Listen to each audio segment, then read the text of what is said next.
Hair is very important. So if you're missing hair on the outside of your body, then that means you're missing hair where?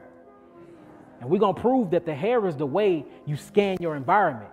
So we got to make sure that we pay attention to our hair. And that's why non-ether hair is important. That's why our hair grows towards the sun. That's where we get the Bantu locks from. We lock in that energy in. That's why black people must have their hair. Our hair was very religious. Our hair was very spiritual and very, very ancient, y'all. It really was. Like it was a whole ritual with our hair. We used to lay down and get our hair washed with juices and berries. Put a couple strawberries in there, boo. You know what I'm saying? Like hair is sacred because that's the only way you can decode and scan your environment. Because I'm showing y'all that the skin and the brain is the same thing. And through the hair of the skin and the brain, this is how you scan your environment and you download all the information in your environment. And this have everything to do with why you sick. So my skin is a part of my brain. I need to make sure I ain't rubbing no lotion in there. You know, y'all, let me get the lotion. You got to get, and look, the skin is so powerful and it absorbs. Think about all the chemicals, the perfumes, the cologne, all of the moisturizer that you're putting in your skin is made with all these chemicals. You are literally, when you taint your skin, since your skin is made from the same cells of your brain, you're tainting what? Your brain. A lot of y'all be in school taking tests, wondering why you can't think straight because you got a whole thing of Vaseline on. Your brain can't breathe. You done clogged your whole brain up because you done put all the oil on your skin. I know that's funny, but that's some true stuff though. Think about it. Your skin is the largest organism.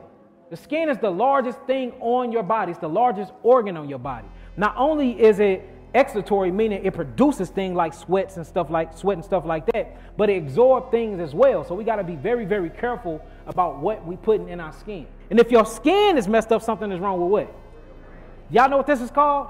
Holistic healing. Proteins. Again, I do not like the name protein, so we're going to call it simple amino acid structures. Can y'all say that? Simple amino acid structures. Y'all can't understand that you're vegan and you're plant-based, but I got one question. Where do you get your protein? Well, I be wondering. Hey, look, if nothing irritates me the most is that question, y'all. I'm telling y'all. Man, that drives me up a wall. Because it's like, man, it's 2020 now. We should be already knowing that protein is not good for us. A neurotransmitter is impulses of electrical activity that shoots inside of your body that connects a certain part of your body with the other one. So say you need to walk. Guess what your brain gonna do? Your brain is gonna send messengers down to all the different cells inside of your leg because the body is made of cells, nerve, and lymph. All right, so the nerves is what communicates and commands the cells of the body. The lymphatic system is what cleanses the cells of the body. And the blood is what feeds the phytonutrients and oxygen to the cells of the body. So when you have melanin neurotransmitters, the melanin neurotransmitter, it runs throughout the body and it commands the body to do certain things. Like how I'm walking around, this is instant commands. It's telling my legs to move, so I'm moving. So it said that these melanin neurotransmitters are actually connected to the membrane receptors. So the skin or the hair scans the environment, then it gets the signal. The signal then tells the melanin neurotransmitter what to do with the body. So this shows you that the environment, how you receive your environment is actually what acts out your movement. Your environment is what's instructing you to do your movement. Your environment is what instructing you to think. How your environment is how it molds your thinking. So if your environment is the ghetto, the projects, cockroaches, I grew up around a lot of those. Used to bring them to school all the time. Ask my mama. We grew up around a lot of roaches. But you see what I'm saying? This have a psychological process on you. Then you growing up in the suburbs somewhere. You got dropped off at school. You didn't have to ride on the bus. All these different variations of your environment is what molds and shapes your personality. Your personality actually comes from your environment. Y'all get that? Just think about it. And this is how you know that culture shows and manifests through the body. If somebody walked in here right now with all red on, with their right pants leg pulled up, with a red rag hanging out their left pocket, they're a what? They're a gangbanger. Did they have to tell you that? No, because they express the environment through them, through their clothing. And that's why we have to change our clothes. They have to be more cultural. That way we can start speaking. I shouldn't have to open my mouth for you to know who I am. I brought me a beautiful garment too, an African garment. It just got messed up and all that, so I couldn't wear it. But I was gonna be fly on here today. I was gonna be real fly, straight up. So my step might not be, I was gonna be out, you know what I'm saying? So it might not be as cool today because I ain't got my African garment on. And showing you that clothes is psychological. Have you ever put on a button down or a suit and you just felt like money? Showing you that everything about you is spiritual and psychological, because all that is matter is mind. Mind is what creates matter. The reason why you exist is because you, consciousness, you, mind, wanted to experience creation, so you created a body to do so. That's all we're doing. All right, let's keep going. Next slide. All right, now this shows you the hair follicle anatomy. And what I just wanted to show y'all is this right here. Y'all see the blood, the nerves, and y'all see that the nervous system is actually connected to the hair follicle. And then the hair comes out the epidermal layer of the skin and scan the environment. So I know this is going to hurt you, ladies. But what about y'all shaving? Shaving your legs, shaving your cooter mama, shaving everything, shaving your armpits. I even see some of y'all pick the hair out of y'all noses. Y'all ain't scanning nothing. Like, straight up. I'm just saying. If the Most High intended on y'all to shave all of y'all hair off y'all body parts, y'all would have been born with razor fingernails, and y'all can just do this. For real, I mean, like when you start looking at creation and you start looking into nature to teach you everything that you need, you was born with.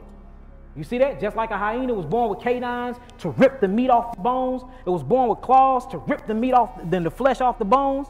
You weren't born with claws, you were born with fingernails. You was born with fingers to peel back fruits, to peel banana. See that? You was born with regular teeth, but you can grind up your vegetables, for you can grind up your food. So based off your physiology, it shows you, and looking into nature, it shows you what you're supposed to be doing with your body parts. So according to body parts and being born with the ligaments and fingers and everything that we got, can you shave your hair off your body with just the things that you came into this earth with? So why in the hell are you shaving all the hair off your body when we finding out how important hair is? You got black men that actually think they don't even want to have sexual engagements if you ain't shaved. I got a 4-year-old baby. I don't want that to look like my 4-year-old baby. See what I'm saying? So we're even being taught how to look at sexuality. We're even being taught how to look at somebody and be attractive to them. You see a woman with hair on her legs, she manly. She too masculine. Why? Because she's going through her natural evolutionary process. See what I'm saying? So we got to really start redefining what health is. And health is nature. Nature is life, true classroom. Next slide. All right, sensory receptors in the skin. See that? And the one I want to talk about today, because this is off another one, I want to talk about the Merkle disc. The Merkle disc is some of the most powerful sensors in your skin. And these are all receivers, or what we call sensory receptors. Notice all the ones you got. Y'all can write these down, but I want to focus on this one for the time of this lecture. So write that down, Merkel's disc. This stuff really exists. Your skin is straight scanning the environment, and it's downloading information from its environment, and you acting it out. And you acting it out through the Merkel's disc.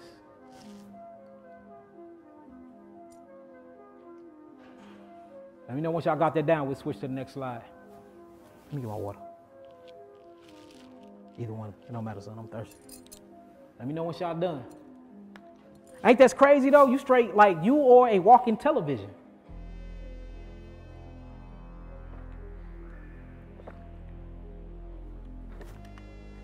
Y'all got that? Merkel's disc. I'm finna explain it in the next slide. I just need y'all to write it down. All right, so the Merkel's disc is actually a receptor that is in your skin, and a hair follicle sits on top of it. The hair scans the environment and gets the impression, whether it's temperature, or they call it a thermoreceptor, whether it's pressure from the environment, whether it's a fight or flight from the environment. It actually reads that code, it goes through an amino acid process, and then it tells the brain whether to grow in the environment, or it tells the brain whether to actually protect itself. So it's only two options that the cell is going to do once the skin actually scans the environment. It's either going to go through cellular reproduction or cellular growth or cellular protection. It cannot do them both. All right? Now, have you ever heard of fight or flight? That's what you call cellular protection. Can you grow while being in fight or flight? If you was running after a tiger or a lion or bear, is you worried about reproducing? Is you worried about how your clothes look? Is you worried about scoring an A on the test or not? Is you worried about growing?